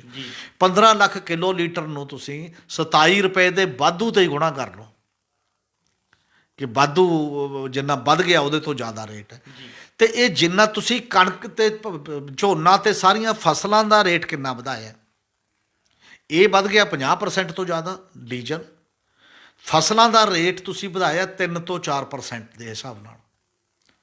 ਐਵਰੇਜ ਮਹਿੰਗਾਈ 5% ਚਲੀ ਜਾਂਦੀ ਆ, ਉਹ ਵੀ ਪੂਰੀ ਨਹੀਂ ਕੀਤੀ, ਤਾਂ ਕੱਲਾ ਵਧਿਆ ਡੀਜ਼ਲ ਹੀ ਖਾ ਜਾਊਗਾ ਸਾਰਾ ਜਿਹੜਾ ਮਾੜਾ ਮੋਟਾ ਪ੍ਰੋਫਿਟ ਹੈ ਕਿਸਾਨੀ ਦਾ, ਤੇ ਬਾਕੀ ਦਾ ਚੀਜ਼ਾਂ ਕਿਤੋਂ ਬਚ ਹੀ ਨਹੀਂ ਸਕਣਾ ਕਿਸੇ ਵੀ ਰੂਪ ਦੇ ਵਿੱਚ। ਬਿਲਕੁਲ। ਤੇ ਇਸੇ ਕਰਕੇ ਫਿਰ ਜਦ ਤੁਸੀਂ ਕਹਿੰਦੇ ਹੋ ਪਰਾਲੀ, ਸਾਡਾ ਡਿਜ਼ਾਈਨ ਗਲਤ ਹੈ, ਅਸਲ 'ਚ ਸਾਡੀ ਸੋਚ ਪ੍ਰਣਾਲੀ 'ਚ ਨੁਕਸ ਹੈ। ਜਿਹੜੀ ਚੀਜ਼ ਨਾਲ ਅਸੀਂ ਪਰਾਲੀ ਦੀ ਅੱਗ ਰੋਕਣਾ ਚਾਹੁੰਦੇ ਹਾਂ, ਅੱਗ ਨਾ ਲੱਗੇ, ਉਹ ਰੋਕਣਾ ਕਾਹਦੇ ਨਾਲ ਚਾਹੁੰਦੇ ਹਾਂ ਕਿ ਅਸੀਂ 1053 ਕਰੋੜ ਰੁਪਈਆ ਕਹਿੰਦੇ ਦੇਤਾ ਕੇਂਦਰ ਨੇ ਪਿਛਲੇ 4 ਸਾਲਾਂ 'ਚ ਉਹ ਰੋਕਣ ਵਾਸਤੇ। ਕੁਝ 600 650 ਕਰੋੜ ਉਹ 'ਚ ਪੰਜਾਬ ਦਾ ਹਿੱਸਾ ਹੈ, ਹਰਿਆਣੇ ਦਾ ਹਿੱਸਾ ਹੈ, ਉਹਦੇ ਯੂਪੀ ਦਾ ਹਿੱਸਾ ਹੈ ਬਾਕੀ। ਉਹ 'ਚ ਕੀ ਦਿੱਤਾ ਤੁਸੀਂ ਕਹਿੰਦੇ ਮਸ਼ੀਨਾਂ ਦਿਓ ਤੇ ਪ੍ਰਚਾਰ ਕਰੋ। ਪ੍ਰਚਾਰ 4 ਜਗ੍ਹਾ ਇੱਧਰ ਉੱਧਰ ਮਾੜਾ ਮੋਟਾ ਕਰਕੇ ਪੈਸੇ ਛਕ ਛਕਾਈ ਕਰ ਲਓ, ਮਸ਼ੀਨਾਂ ਨਾਲ ਹਿੱਸੇ ਪੱਤੀ ਕਰ ਲਓ। ਤੁਸੀਂ ਉਦਯੋਗਪਤੀ ਨੂੰ ਪੈਸਾ ਦੇ ਰਹੇ ਹੋ ਜੀ, ਕਿਸਾਨ ਨੂੰ ਨਹੀਂ। ਬਿਲਕੁਲ। ਜਿਹੜੀ ਗੱਲ ਦਾ ਇਲਾਜ ਕਿਸਾਨ ਤੁਹਾਨੂੰ ਦੱਸ ਰਿਹਾ ਹੈ, ਉਹ ਕਹਿੰਦਾ ਮੇਰਾ ਡੀਜ਼ਲ ਜ਼ਿਆਦਾ ਫੁਕਦਾ ਹੈ, ਮੇਰੇ ਕਾਸਟ ਜ਼ਿਆਦਾ ਆਉਂਦੀ ਹੈ। ਉਦੋਂ 2000 ਰੁਪਈਆ ਕਹਿੰਦਾ ਸੀ, ਹੁਣ 50% ਹੋਰ ਵਧਾ ਦਿਓ, 3000 ਹੋ ਜਾਊਗਾ ਉਹਦੇ 'ਚ ਜੇਕਰ ਉਹ ਲਾਉਂਦੇ। ਮੈਨੂੰ 3000 ਰੁਪਈਏ ਪ੍ਰਤੀ ਏਕੜ ਦੇ ਦਿਓ, ਜੇ ਅੱਗ ਲੱਗ ਗਿਆ ਮੇਰੇ ਤੇ ਜੋ ਮਰਜ਼ੀ ਪਰਚਾ ਦਰਜ ਕਰ ਦਿਓ, ਮੈਂ ਉਹਨੂੰ ਆਪ ਹੀ ਖੇਤ 'ਚ ਵਾਹ ਦੂੰਗਾ। ਬਿਲਕੁਲ। ਇਹ ਸਿੱਧਾ ਤੇ ਸੌਖਾ ਤਰੀਕਾ ਕਿਉਂ ਨਹੀਂ ਮਤਲਬ ਲਾਗੂ ਕੀਤਾ ਜਾ ਰਿਹਾ? ਉਹ ਦੂਜੇ ਤਰੀਕੇ ਨਾਲ ਲਾਗੂ ਕਰਕੇ ਜ਼ਬਰਦਸਤੀ ਕਿਉਂ ਕੀਤੀ ਜਾ ਰਹੀ ਹੈ? ਫਿਰ ਇਹ ਕਿਹੜੀ ਇਕਨੋਮਿਕਸ ਕਹਿੰਦੀ ਹੈ ਕਿ ਇੱਕ 10 ਦਿਨ ਲਈ ਵਰਤੀ ਗਈ ਮਸ਼ੀਨ ਤੇ ਤੁਸੀਂ ਮੋਟੀ ਸਬਸਿਡੀ ਦਿਓ, ਬਾਅਦ ਦੇ ਵਿੱਚ ਉਹਨੂੰ ਜੰਗਾਲ ਖਾ ਜਾਊਗਾ, 4 ਸਾਲ ਬਾਅਦ ਉਹ ਕੰਮ ਜੋਗੀ ਨਹੀਂ ਰਹਿੰਦੀ? ਕੋਈ ਇਹੋ ਜਿਹੀ ਇਕਨੋਮਿਕਸ ਹੈ ਜਿਹੜੀ ਕਹਿੰਦੀ ਹੈ ਕਿ 10 ਦਿਨਾਂ ਵਾਸਤੇ ਇੱਕ ਮਸ਼ੀਨ ਬਣਾਓ, ਉਹਦੇ ਤੇ ਲੱਖਾਂ ਰੁਪਇਆ ਖਰਚ ਕਰੋ, ਮੁੜ ਕੇ ਉਹ ਡਿਫੰਕਟ ਹੈ, ਫਿਰ ਅਗਲੇ ਸਾਲ ਮੁਰੰਮਤ ਤੋਂ ਬਿਨਾਂ ਚੱਲਣੀ ਨਹੀਂ, ਫਿਰ ਉਹ 'ਤੇ ਪੈਸੇ ਖਰਚ ਕਰੋ। ਇਸ ਤਰੀਕੇ ਨਾਲ ਤੁਸੀਂ ਪਰਾਲੀ ਰੋਕਣਾ ਚਾਹੁੰਦੇ ਹੋ? ਜੀ। ਇਹਦੇ ਨਾਲੋਂ ਦੂਜਾ ਸੌਖਾ ਤੇ ਸਸਤਾ ਤਰੀਕਾ ਅਡਾਪਟ ਕਿਉਂ ਨਹੀਂ ਕਰਦੇ? ਕਿਉਂਕਿ ਖੇਤੀ ਬਾਰੇ, ਪੇਂਡੂ ਅਰਥ ਵਿਵਸਥਾ ਬਾਰੇ ਤੇ ਇੰਡਸਟਰੀ ਬਾਰੇ ਡਿਜ਼ਾਈਨ ਵੱਖੋ ਵੱਖਰੇ ਨੇ। ਖੇਤੀ ਨੂੰ ਘਾਟੇ 'ਚ ਰੱਖਣਾ, ਖੇਤੀ ਵਾਲੇ ਬੰਦੇ ਦੀ ਜੇਬ 'ਚ ਪੈਸਾ ਨਹੀਂ ਪਾਉਣਾ, ਤੇ ਉਹ ਤਰੀਕਾ ਹੈ। ਤੇ ਇਹਦੇ ਨਾਲ ਹੋਰ ਵੀ ਕਈ ਤਜਵੀਜ਼ਾਂ ਆਈਆਂ, ਬਲਕਿ ਤੇ ਜੇ ਤੁਸੀਂ ਮਨਰੇਗਾ 'ਚ ਹੀ ਪੈਸਾ ਦੇ ਦਿਓ ਮਨਰੇਗਾ ਦੇ ਮਜ਼ਦੂਰਾਂ ਨੂੰ ਆਪਣੇ ਆਪ, ਕਿ ਵੀ ਇਹ ਖਰਚੇ ਤੁਸੀਂ ਵੰਡ ਦਿਓ ਤੇ ਜਾ ਕੇ ਖੇਤ 'ਚੋਂ ਵਿਹਲਾ ਕਰ ਦਿਓ, ਰੁਜ਼ਗਾਰ ਤਾਂ ਪੈਦਾ ਹੋਊਗਾ ਨਾ। ਇਹੋ ਜਿਹਾ ਇੱਕ ਪ੍ਰਪੋਜ਼ਲ ਨਵੀਂ ਬਣਾ ਕੇ ਉਹਨੂੰ ਕਿਉਂ ਨਹੀਂ ਲਾਗੂ ਕਰ ਲੈਂਦੇ? ਜੇਕਰ ਉਹੀ 1000 ਕਰੋੜ ਰੁਪਈਆ ਮਨਰੇਗਾ ਦੇ ਮਜ਼ਦੂਰ ਦੀ ਜੇਬ 'ਚ ਜਾਂਦਾ, ਬਿਲਕੁਲ, ਤੇ ਉਹ ਸਾਰੀ ਮਾਰਕੀਟ 'ਚ ਵੀ ਆਉਂਦਾ, ਕਿੱਥੇ ਤੁਸੀਂ ਕਿੰਨੇ ਕੁ ਫੈਕਟਰੀ ਵਾਲਿਆਂ ਨੂੰ ਦੇਤਾ? 1000 ਟੋਟਲ ਚੀਜ਼ਾਂ ਦੇ ਰਹੇ ਹੋ, ਮੰਨ ਲਓ 1000 ਬੰਦੇ ਤੋਂ 200 ਤੋਂ 300 ਬੰਦੇ ਤੋਂ ਬਣਵਾਈ ਹੋਣੀ ਆ ਵੱਧ ਤੋਂ ਵੱਧ ਉਹ ਮਸ਼ੀਨਾਂ ਜਿਹੜੀਆਂ ਸਾਰੀਆਂ, ਕਿਤੇ 7000 ਬਣਾਈ ਹੈ, ਕਿਤੇ 10000 ਬਣਾਈ ਹੈ। ਉਹ ਪੈਸਾ ਉਨਿਆਂ ਦੇ ਖਾਤੇ 'ਚ ਗਿਆ। ਕਿੱਥੇ ਤੁਸੀਂ ਪਿੰਡ ਦੇ 10000 20000 50000 ਬੰਦੇ ਦੇ ਖਾਤੇ 'ਚ ਪਾਉਂਦੇ, ਤੇ ਉਹਦੇ ਨਾਲ ਉਹਦੀ ਰੋਜੀ ਰੋਟੀ ਵੀ ਚੱਲਦੀ, ਤੇ ਉਹਦੇ ਨਾਲ ਉਹ ਸਮੱਸਿਆ ਵੀ ਹੱਲ ਹੁੰਦੀ। ਇਸ ਕਰਕੇ ਇਹ ਚੀਜ਼ਾਂ ਦੇ ਜਿਹੜਾ ਮਾਮਲਾ ਹੈ, ਤੁਸੀਂ ਜ਼ਬਰਦਸਤੀ ਨਾ ਪਰਾਲੀ ਨੂੰ ਅੱਗ ਲਾਉਣ ਤੋਂ ਰੋਕ ਸਕਦੇ ਹੋ, ਤੇ ਨਾ ਤੁਸੀਂ ਬਾਕੀ ਦੀਆਂ ਚੀਜ਼ਾਂ। ਉਹਦੇ ਲਈ ਇੱਕ ਨਜ਼ਰੀਆ ਤਬਦੀਲ ਕਰਨ ਦਾ ਵੀ ਸਵਾਲ ਹੈ, ਤੇ ਪਾਲਿਸੀ ਦੇ ਵਿੱਚ ਤਬਦੀਲ ਕਰਨ ਦਾ ਵੀ ਸਵਾਲ ਹੈ। ਤੇ ਜਿਹੜੀ ਇਹ ਮਹਿੰਗਾਈ ਬਿਨਾਂ ਮਤਲਬ ਦੇ ਕੀਤੀ ਜਾ ਰਹੀ ਹੈ, ਹਾਲਾਂਕਿ ਮਹਿੰਗਾਈ ਦਾ ਮਤਲਬ ਇਹ ਵੀ ਹੈ ਨਾਲ ਕਿ ਤੁਸੀਂ ਇਹ 'ਤੇ ਟੈਕਸ ਬੜੇ ਆਰਾਮ ਨਾਲ ਘਟਾ ਸਕਦੇ ਹੋ। ਇਹ ਪਰਸੈਂਟੇਜ 'ਤੇ ਮਿਲਦਾ ਤੁਹਾਨੂੰ ਜੀ। ਜਿਵੇਂ ਜਿਵੇਂ ਪਰਸੈਂਟੇਜ ਵਧੀ ਜਾਂਦੀ ਹੈ, ਜਿਵੇਂ ਜਿਵੇਂ ਉਹਦੀ ਮਾਤਰਾ ਖਪਤ ਦੀ ਵੱਧਦੀ ਹੈ, ਤੁਹਾਨੂੰ ਜ਼ਿਆਦਾ ਮਿਲ ਹੀ ਜਾਂਦਾ ਨਾ। ਬਿਲਕੁਲ। ਫਿਰ ਤੁਸੀਂ ਟੈਕਸ ਕਿਉਂ ਵਧਾਈ ਜਾ ਰਹੇ ਹੋ? ਟੈਕਸ ਦਾ ਮਤਲਬ ਹੈ ਕਿ ਅਸੀਂ ਦੁੱਗਣਾ ਕਰਨਾ, ਸਗੋਂ ਉਦੋਂ ਜ਼ਿਆਦਾ ਲੈਣਾ, ਤਾਂ ਕਰਕੇ ਤੁਸੀਂ ਵਧਾ ਰਹੇ ਹੋ। ਤੁਸੀਂ ਲੋਕਾਂ ਨੂੰ ਮਤਲਬ ਲੋਕਾਂ ਦਾ ਸਾਹ ਬੰਦ ਕਰ ਰਹੇ ਹੋ ਇਸ ਸਾਰੇ ਮਾਮਲੇ ਵਿੱਚ। ਲੱਖਾਂ ਕਰੋੜਾਂ ਰੁਪਇਆ ਕਿਹਾ ਜਾਂਦਾ ਕਿ ਜਿੰਨਾ ਰੈਵਨਿਊ ਸਾਡੇ ਕੋਲ ਗਵਰਨਮੈਂਟ ਆਫ ਇੰਡੀਆ ਨੇ ਇਕੱਠਾ ਕੀਤਾ ਜਾਂ ਬਾਅਦ 'ਚ, ਉਹ 60% ਤੋਂ ਜ਼ਿਆਦਾ, ਕਈ ਤਾਂ 75% ਦੇ ਨੇੜੇ ਹੈ। ਉਹ ਡੀਜ਼ਲ ਪੈਟਰੋਲ ਤੇ ਰਸੋਈ ਗੈਸ ਦੇ ਟੈਕਸਾਂ 'ਚੋਂ ਲੈ ਰਹੇ ਹੋ ਤੁਸੀਂ ਜੀ। ਬਾਕੀ ਨੂੰ ਕਾਰਪੋਰੇਟ ਨੂੰ ਤੁਸੀਂ ਟੈਕਸ ਕੰਸੈਸ਼ਨ ਦੇ ਰਹੇ ਹੋ, ਬਾਕੀ ਨੂੰ ਸਾਰੇ ਨੂੰ ਛੱਡ ਰਹੇ ਹੋ।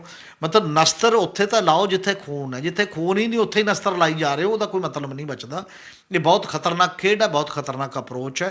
ਇਹਦੇ ਤੇ ਸਮੁੱਚੇ ਲੋਕ ਜਿਹੜੇ ਅਜੇ ਵੀ ਖਾਮੋਸ਼ ਨੇ, ਮੇਰਾ ਖਿਆਲ ਹੈ। ਤੰਗ ਤਾਂ ਹੈਗੇ ਨੇ ਸਾਰੇ, ਅੰਦਰੋਂ ਅੰਦਰ ਹੀ ਹੋਈ ਜਾਂਦੇ ਨੇ। ਇੱਕ ਮੰਤਰੀ ਨੇ ਇਹ ਕਹਿਤਾ ਕਿ 5% ਲੋਕਾਂ ਕੋਲ ਹੀ 2 ਵੀਲਰ ਨੇ ਜੀ, ਤੇ ਜਿਹੜਾ ਮਤਲਬ ਇਸ ਕਰਕੇ ਤਾਂ 5% ਲੋਕਾਂ 'ਤੇ ਅਸਰ ਪੈ ਰਿਹਾ ਪੈਟਰੋਲ ਦਾ, ਤਾਂ ਬਾਕੀ 'ਤੇ ਪੈ ਹੀ ਨਹੀਂ ਰਿਹਾ ਜੀ। ਕੀ ਇਹੋ ਜਿਹਾ ਬੰਦਾ ਮੰਤਰੀ ਰਹਿਣ ਦੇ ਕਾਬਲ ਹੈ? ਉਹਨੇ ਕਿਹੜੇ ਡਾਟੇ ਦੇ ਤਹਿਤ ਕਿਹਾ ਕਿ ਤੂੰ 5% ਲੋਕਾਂ ਕੋਲ ਵਹੀਕਲ ਨੇ? ਕਿਹਦੇ ਕਰਕੇ ਕਿਹਾ? ਕਿੰਨਾ ਹੀ ਮਜ਼ਦੂਰ ਤਬਕਾ, ਜੇ ਪੰਜਾਬ ਦੀ ਤਾਂ ਗੱਲ ਲਾਈਏ, ਮੈਨੂੰ ਲੱਗਦਾ 70-80% ਲੋਕਾਂ ਕੋਲ 2 ਵੀਲਰ ਤਾਂ ਹੈ ਹੀ ਹੈ। ਬਿਲਕੁਲ। ਤੇ ਜਿਹੜਾ ਬੰਦਾ ਜਾ ਕੇ ਆਪਦਾ ਰੋਜੀ ਰੋਟੀ ਤੇ ਜਾਂਦਾ ਹੈ, ਹੁਣ ਉਹ ਜੇ 50 ਰੁਪਏ ਖਰਚ ਕੇ ਆਪਣੀ ਦਿਹਾੜੀ ਕਮਾ ਲੈਂਦਾ ਸੀ, ਉਹਦੇ 70 ਰੁਪਏ ਖਰਚ ਹੋਣ ਲੱਗ ਗਏ, ਤੇ ਉਹਨੂੰ ਪਹਿਲਾਂ ਨੂੰ ਦਿਹਾੜੀ ਘਟ ਗਈ, ਕਟੌਤੀ ਹੋ ਗਈ, ਤੇ ਖਰਚਾ ਵੱਧ ਗਿਆ। ਇਹਦਾ ਇਹ ਇਕੱਲਾ ਬਹੁਤ ਉੱਚ ਕਲਾਸ ਨਹੀਂ ਹੈ। ਹੁਣ ਨਾਰਮਲ ਸਧਾਰਨ ਦਿਹਾੜੀਦਾਰ ਬੰਦਾ ਵੀ ਜੇ 10 ਕਿਲੋਮੀਟਰ ਜਾਂਦਾ, ਮੋਟਰਸਾਈਕਲ ਲੈ ਲੈਂਦਾ ਕੋਈ ਸੈਕੰਡ ਹੈਂਡ, ਉਹਦੇ 'ਤੇ ਚਲਾ ਜਾਂਦਾ। ਪਰ ਇਹੋ ਜਿਹੀ ਬਿਆਨਬਾਜ਼ੀ ਕਿੱਥੋਂ ਆਉਂਦੀ ਹੈ? ਇਹ ਬਿਆਨਬਾਜ਼ੀ ਨੂੰ ਕਿਤੇ ਤਾਂ ਚੈੱਕ ਕਰਨ ਦੀ ਲੋੜ ਹੈ ਨਾ ਜੀ। ਹਮੀਰ ਜੀ, ਹੁਣ ਵੱਡੀ ਗੱਲ ਇਹ ਆਉਂਦੀ ਹੈ ਵੀ ਕਿ ਬੇਮੌਸਮੀ ਮੀਂਹ ਕਰਕੇ, ਗੜੇਮਾਰੀ ਕਰਕੇ, ਤੇਲ ਕੀਮਤਾਂ ਕਰਕੇ ਦੇਸ਼ ਦੀ ਕਿਸਾਨੀ ਬਹੁਤ ਪ੍ਰਭਾਵਿਤ ਹੋ ਰਹੀ ਹੈ। ਕਿਸਾਨਾਂ ਵੱਲ ਸਰਕਾਰਾਂ ਸੋਚ ਨਹੀਂ ਰਹੀਆਂ। ਇਸ 'ਤੇ ਅਸੀਂ ਗੱਲ ਕਰਨਾ ਚਾਹਾਂਗੇ ਵੀ ਕਿ ਚਾਹੇ ਉਹ ਸੂਬਾ ਸਰਕਾਰ ਹੋਵੇ, ਚਾਹੇ ਹੋਵੇ ਕੇਂਦਰ ਦੀ, ਉਹਨਾਂ ਦੀ ਕਿਸ ਤਰ੍ਹਾਂ ਹੀ ਭੂਮਿਕਾ ਜਿਹੜੀ ਹੈ ਦੇਖ ਰਹੇ ਹਾਂ ਅਸੀਂ, ਜਾਂ ਉਹਨਾਂ ਨੂੰ ਕਿਸ ਤਰ੍ਹਾਂ ਜਿਹੜੀ ਹੈਗੀ ਆਪਣੀ ਨੀਤੀਆਂ 'ਚ ਬਦਲਾਅ ਕਰਨ ਦੀ ਲੋੜ ਹੈ? ਦੇਖੋ, ਇਹਦੇ ਤੇ ਇੱਕ ਤਾਂ ਗਵਰਨਮੈਂਟ ਨੇ ਹੁਣ ਤੱਕ ਸਾਨੂੰ ਇੱਕ ਦਿੱਤਾ ਖੇਤੀ ਦੇ ਮਾਮਲੇ ਦੇ ਵਿੱਚ ਪ੍ਰਧਾਨ ਮੰਤਰੀ ਫਸਲ ਬੀਮਾ ਯੋਜਨਾ ਜੀ, ਕਿ ਇਹ ਕਰਵਾਓ, ਇਹਦੇ ਨਾਲ ਤੁਹਾਡਾ ਜਿਹੜਾ ਸਾਰੀ ਭਰਪਾਈ ਹੋ ਜਾਏਗੀ। ਇਹਦਾ ਤਜਰਬਾ ਟੋਟਲੀ ਫਲੋਪ ਤਜਰਬਾ ਰਿਹਾ। ਹਰਿਆਣੇ ਤੋਂ ਲੈ ਕੇ ਜਿੱਥੇ ਜਿੱਥੇ ਬੀਜੇਪੀ ਸਟੇਟਸ ਨੇ, ਬਾਕੀ ਛੱਡ ਦਿਓ ਬਾਕੀ ਗੱਲਾਂ, ਜੀ। ਉੱਥੇ ਕਿਉਂ ਆਪਸ਼ਨਲ ਕਰ ਦਿੱਤੀ ਗਈ? ਪਹਿਲਾਂ ਤੁਸੀਂ ਜ਼ਰੂਰੀ ਸੀ। ਉੱਥੇ ਕਿਵੇਂ ਕਾਰਪੋਰੇਟ ਹਜ਼ਾਰਾਂ ਕਰੋੜ ਰੁਪਈਆ ਚੁੱਕ ਕੇ ਲੈ ਗਿਆ ਤੇ ਕਿਸਾਨ ਮਾਰਿਆ ਫਿਰ ਰਿਹਾ? ਇਹ ਸਾਰਾ ਕੁਝ ਹੈ। ਇਹਦਾ ਮਤਲਬ ਜਿਹੜੀ ਚੀਜ਼ ਤੁਹਾਡੇ ਕੋਲ ਗਲਤ ਸਾਬਤ ਹੋ ਗਈ ਪ੍ਰੈਕਟਿਸ ਦੇ ਵਿੱਚ, ਜੀ, ਜੇ ਉਹ ਨਹੀਂ ਚੱਲ ਰਹੀ ਤਾਂ ਉਹਨੂੰ ਵਿਡਰਾ ਕਰਕੇ ਕੋਈ ਹੋਰ ਨਵੀਂ ਸੋਚੋ ਨਾ। ਬਿਲਕੁਲ। ਪਰ ਤੁਸੀਂ ਕਿਉਂਕਿ ਉਸ ਨੂੰ ਕਾਰਪੋਰੇਟ ਨੂੰ ਫਾਇਦਾ ਦੇਣਾ ਚਾਹੁੰਦੇ ਹੋ, ਤੁਸੀਂ ਉਹੀ ਪੀਐਮ ਬੀਮਾ ਯੋਜਨਾ, ਪੀਐਮ ਬੀਮਾ ਯੋਜਨਾ, ਇਹ ਮੰਨਣ ਲਈ ਉਹ ਤਿਆਰ ਨਹੀਂ ਹੁਕਮਰਾਨ ਕਿ ਮੈਂ ਜੋ ਕੀਤਾ ਉਹ ਗਲਤ ਕੀਤਾ ਹੀ ਨਹੀਂ, ਜਾਂ ਮੈਥੋਂ ਜੋ ਹੋਇਆ ਹੈ ਉਹ ਮੈਂ ਚੰਗੇ ਨੂੰ ਕੀਤਾ ਸੀ, ਗਲਤ ਹੋ ਗਿਆ, ਹੁਣ ਆਪਾਂ ਇਹਨੂੰ ਵਾਪਸ ਲੈ ਲੈਂਦੇ ਹਾਂ। ਇਹ ਚੀਜ਼ਾਂ ਇਹ ਸਾਡੇ ਗੇਅਰ ਹੀ ਨਹੀਂ ਲੱਗਿਆ, ਮੇਰਾ ਖਿਆਲ ਹੈ। ਅਸੀਂ ਵਾਪਸ ਮੁੜਨ ਦੀ ਗੱਲ ਹੀ ਨਹੀਂ, ਜਿੰਨਾ ਮਰਜ਼ੀ ਨੁਕਸਾਨ ਹੋ ਜੇ। ਜੀ। ਔਰ ਇਹਦੇ 'ਚ ਤਾਂ ਬਹੁਤ ਵੱਡੇ ਪੱਧਰ 'ਤੇ ਇਹ ਚਾਹੀਦਾ ਹੈ, ਮੇਰੇ ਖਿਆਲ ਹੈ, ਜੇਕਰ ਚਾਹੀਦਾ ਹੋਵੇ ਇਸ ਦੇ, ਜੇ ਪਾਲਿਸੀ ਬਣਾਉਣੀ ਹੋਵੇ ਕਿ ਬੀਮਾ ਜੇ ਪਾਲਿਸੀ ਚਾਹੀਦੀ ਹੈ, ਉਹ ਏਰੀਆ ਵਾਈਜ਼ ਖੇਤਰਵਾਜ ਅਲੱਗ-ਅਲੱਗ ਚਾਹੀਦੀ ਹੈ। ਉਹ ਏਕੜ ਨੂੰ ਆਧਾਰ ਮੰਨ ਕੇ ਚਾਹੀਦੀ ਹੈ, ਪਿੰਡਾਂ ਨੂੰ ਜਾਂ ਬਲਾਕਾਂ ਨੂੰ ਆਧਾਰ ਮੰਨ ਕੇ ਨਹੀਂ ਚਾਹੀਦੀ। ਉਹਦੇ 'ਚ ਹਰ ਟਾਈਪ ਦਾ ਜਿਹੜਾ ਕੰਪਨਸੇਸ਼ਨ ਹੈ ਜਾਂ ਬੀਮੇ ਦੀ ਉਹ ਇਨਬਿਲਟ ਚਾਹੀਦੀ ਆ। ਉਹ ਚੋਰ ਮੁਰੀਆ ਨਹੀਂ ਚਾਹੀਦੇ ਵੀ ਜੀ ਆਹ ਇਹਦੇ ਨਾਲ ਹੋ ਗਿਆ, ਆਹ ਨਹੀਂ ਦੇਣਾ, ਅੱਗ ਲੱਗ ਗਈ ਤਾਂ ਬੀਮਾ ਮਿਲਣਾ ਹੀ ਨਹੀਂ ਜੀ। ਕਿਉਂ ਨਹੀਂ ਮਿਲਣਾ? ਅੱਗ ਨਾਲ ਵੀ ਤਾਂ ਚੀਜ਼ਾਂ ਸੜਦੀਆਂ ਨੇ, ਫਿਰ ਉਵੇਂ ਹੀ ਮਰੂਗੇ। ਇਹ ਕਿਹੜੀਆਂ ਚੀਜ਼ਾਂ ਨੇ ਮਤਲਬ ਜਿਹੜੀਆਂ ਉਸ ਤਰੀਕੇ ਦੀਆਂ ਤੁਸੀਂ ਬੀਮੇ ਦੀ ਪਾਲਿਸੀ 'ਚ ਲਿਖ ਦਿੰਦੇ ਹੋ ਤੇ ਪ੍ਰਵਾਨ ਕਰਕੇ? ਔਰ ਇਹ ਸਾਰੇ ਮਾਮਲੇ ਦੇ ਵਿੱਚ ਸਟੇਟ ਵਾਈਜ਼ ਤੇ ਜਿੰਨਾ ਡਿਜ਼ਾਸਟਰ ਮੈਨੇਜਮੈਂਟ ਫੰਡ ਹੈ ਜੀ, ਉਹ ਟੋਟਲ ਫੰਡ ਵੀ ਡੀਸੈਂਟਰਲਾਈਜ਼ ਹੋਣਾ ਚਾਹੀਦਾ। ਉਹ ਫੰਡ ਇੱਕ ਪੂਰਾ ਸਿਸਟਮ ਬਣਾ ਕੇ ਉਹਨੂੰ ਤੁਰੰਤ ਜਾਰੀ ਕਰਨ ਦਾ ਕੋਈ ਤਰੀਕਾ, ਇੱਕ ਮੈਕੈਨਿਜ਼ਮ ਬਣਨਾ ਚਾਹੀਦਾ। ਲਾਸ ਦਾ ਤੁਰੰਤ ਪਤਾ ਲੱਗ ਜੇ ਤੇ ਉਹ ਬੰਦਿਆਂ ਨੂੰ ਕੰਪਨਸੇਸ਼ਨ ਕਿਸੇ ਨਾ ਕਿਸੇ ਰੂਪ ਦੇ ਵਿੱਚ ਦਿੱਤਾ ਜਾਏ।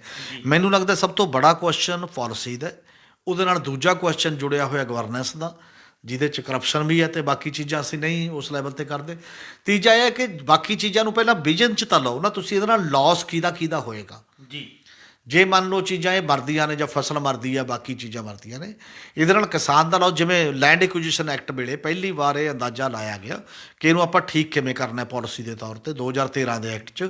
ਉਹ 'ਚ ਇਹ ਹੈ ਕਿ ਜੇ ਜ਼ਮੀਨ ਅਕਵਾਇਰ ਹੁੰਦੀ ਹੈ ਤਾਂ ਅਸੀਂ ਪ੍ਰਾਈਵੇਟ ਨੂੰ ਅਕਵਾਇਰ ਕਰਕੇ ਦੇਣੀ ਹੈ। ਜੇ ਪਬਲਿਕ ਪ੍ਰਾਈਵੇਟ ਪਾਰਟਨਰਸ਼ਿਪ ਲਈ ਦੇਣੀ ਹੈ ਤਾਂ 70% ਗ੍ਰਾਮ ਸਭਾ ਦੇ ਮੈਂਬਰਾਂ ਦੀ ਮਨਜ਼ੂਰੀ, ਨਰੋਲ ਪ੍ਰਾਈਵੇਟ ਨੂੰ ਦੇਣੀ ਹੈ ਤਾਂ 80% ਦੀ ਮਨਜ਼ੂਰੀ। ਠੀਕ ਹੈ, ਪਬਲਿਕ ਕਾਜ ਲਈ ਕਿਸੇ ਨੂੰ ਸਰਕਾਰ ਨੂੰ ਚਾਹੀਦੀ ਹੈ ਇਕੱਲੀ, ਉਹ ਅਕਵਾਇਰ ਕਰ ਸਕਦੀ ਹੈ ਉਸ ਪੱਧਰ ਦੇ ਉੱਤੇ। ਅਤੇ ਇਸੇ ਤਰੀਕੇ ਦੇ ਨਾਲ ਇਹ ਸੀ ਕਿ ਸੋਸ਼ਲ ਇੰਪੈਕਟ ਅਸੈਸਮੈਂਟ ਕਰਾਈ ਜਾਏਗੀ। ਜੀ। ਮਤਲਬ ਕੀ ਹੈ ਕਿ ਜਿਹੜਾ ਇਹ ਮਾਰ ਪਈ ਹੈ ਜਾਂ ਕਿਸੇ ਟਾਈਪ ਦੀ ਮਾਰ ਹੈ, ਚਾਹੇ ਜ਼ਮੀਨ ਅਕਵਾਇਰ ਦਾ ਸਵਾਲ ਹੈ ਕਿ ਕਿੰਨਾ ਲਾਸ ਕਿਸਾਨ ਨੂੰ ਹੋਇਆ, ਇਹਦੇ 'ਤੇ ਕਿਸਾਨ ਨੂੰ ਕਿੰਨਾ ਮਿਲਣਾ ਚਾਹੀਦਾ। ਜਿਹੜਾ ਪਿੰਡ ਦੇ ਵਿੱਚ ਰਹਿੰਦੇ ਹੋਰ ਬੰਦੇ ਨੇ ਉਹ ਤਰਖਾਣ, ਲੁਹਾਰ, ਨਾਈ, ਧੋਬੀ, ਪਰਚੂਨ ਦਾ ਦੁਕਾਨਦਾਰ, ਬਹੁਤ ਹੋਰ ਵੀ ਤਾਂ ਬੰਦੇ ਨੇ ਨਾ ਜਿਹੜੇ ਬੰਦੇ ਆਪਣਾ ਕੰਮ ਕਰਦੇ ਨੇ। ਤੇ ਇਸੇ ਤਰ੍ਹਾਂ ਕਿਸ ਖੇਤ ਮਜ਼ਦੂਰ ਹੈ, ਜਦੋਂ ਉਹਦੇ ਤੇ ਵੀ ਤਾਂ ਅਸਰ ਪੈਂਦਾ ਹੈ ਸਾਰੀ ਇਕੋਨਮੀ ਦਾ। ਉਹਦਾ ਅਸੈਸਮੈਂਟ ਕੀ ਹੈ ਕਿ ਉਹਨੂੰ ਕਿੰਨਾ ਲਾਸ ਹੋਇਆ, ਉਹਨੂੰ ਵੀ ਤਾਂ ਨਾਲ ਚਾਹੀਦਾ ਨਾ ਦੇਣਾ। ਇਸ ਲਈ ਇਹ ਮੁੱਦਾ ਕੇਵਲ ਕਿਸਾਨੀ ਦਾ ਨਹੀਂ, ਟੋਟਲ ਪੇਂਡੂ ਅਰਥ ਵਿਵਸਥਾ ਦਾ। ਉਹ ਅਰਥ ਵਿਵਸਥਾ ਦੇ ਦਾਇਰੇ ਦੇ ਵਿੱਚ, ਉਸ ਨਜ਼ਰੀਏ ਦੇ ਵਿੱਚੋਂ ਪਾਲਿਸੀ ਦੀ ਫਰੇਮ ਹੋਣੀ ਚਾਹੀਦੀ ਹੈ, ਬਣਨੀ ਚਾਹੀਦੀ ਹੈ, ਤਾਂ ਕਿ ਉਸ ਪਾਸੇ ਵੱਲ ਸੋਚ ਕੇ ਇੱਕ ਘੱਟੋ ਘੱਟ ਨਜ਼ਰੀਆ ਤਾਂ ਕਰੈਕਟ ਬਣ ਜੇ ਨਾ। ਫਿਰ ਤੁਹਾਡੇ ਕੋਲ ਪੈਸੇ ਪੂਰਾ ਦੇਣ ਦੇ ਨੇ, ਘੱਟ ਦੇਣ ਦੇ ਨੇ, ਉਦੋਂ ਬਾਅਦ ਦਾ ਕੁਐਸਚਨ ਹੈ। ਪਰ ਲੋਕ ਤਾਂ ਇਹੀ ਉਮੀਦ ਕਰਨਗੇ, ਜੇ ਤੁਸੀਂ ਵੈਲਫੇਅਰ ਸਟੇਟ ਹੋ ਤਾਂ ਉਸ ਸਮੇਂ ਬਾਂਹ ਫੜੋ, ਕਿਉਂਕਿ ਨਾਰਮਲ ਹਾਲਾਤ ਦੇ ਵਿੱਚ ਲੋਕ ਹੀ ਟੈਕਸ ਦੇ ਰਹੇ ਨੇ ਅਤੇ ਲੋਕਾਂ ਦੇ ਟੈਕਸਾਂ 'ਤੇ ਸਰਕਾਰ ਚੱਲ ਰਹੀ ਹੈ। ਜਦੋਂ ਸੰਕਟ ਦੇ ਵਿੱਚ ਨੇ ਤਾਂ ਸਰਕਾਰ ਦੀ ਜ਼ਿੰਮੇਵਾਰੀ ਬਣਦੀ ਹੈ ਉਹਨਾਂ ਨੂੰ ਰਿਸਪੌਂਡ ਕਰੇ, ਹੁੰਗਾਰਾ ਦੇ ਅਤੇ ਪੂਰੀ ਭਰਪਾਈ ਕਰੇ। ਜੀ, ਇਹ ਸਨ ਸਾਡੇ ਸੀਨੀਅਰ ਪੱਤਰਕਾਰ ਸ਼੍ਰੀ ਹਮੀਰ ਸਿੰਘ ਜੀ, ਜਿਨ੍ਹਾਂ ਨੇ ਆਪਣੇ ਵਡਮੁੱਲੇ ਵਿਚਾਰ ਸਾਡੇ ਨਾਲ ਸਾਂਝੇ ਕੀਤੇ। ਇਹਨਾਂ ਨੇ ਦੱਸਿਆ ਵੀ ਕਿ ਸਰਕਾਰਾਂ ਨੂੰ ਆਪਣੀ ਪਾਲਿਸੀਆਂ ਦੇ ਵਿੱਚ ਬਦਲਾਅ ਕਰਨ ਦੀ ਲੋੜ ਹੈ, ਤਾਂ ਜੋ ਲੋਕਾਂ ਦੇ ਟੈਕਸਾਂ ਤੋਂ ਜਿਹੜੇ ਪੈਸੇ ਇਕੱਠੇ ਹੁੰਦੇ ਨੇ ਉਹਨਾਂ ਦਾ ਲੋਕਾਂ ਨੂੰ ਲਾਭ ਮਿਲ ਸਕੇ। ਹੁਣ ਹੋਵੇਗਾ ਕੀ, ਦੇਖਣ ਵਾਲੀ ਗੱਲ ਹੋਵੇਗੀ। ਕੱਲ੍ਹ ਨੂੰ ਇਸੇ ਸਮੇਂ ਇੱਕ ਨਵੇਂ ਮੁੱਦੇ ਦੇ ਨਾਲ ਮਿਲਾਂਗੇ ਪ੍ਰੋਗਰਾਮ ਵੇਲੇ ਦੀ ਗੱਲ ਵਿੱਚ। ਧੰਨਵਾਦ।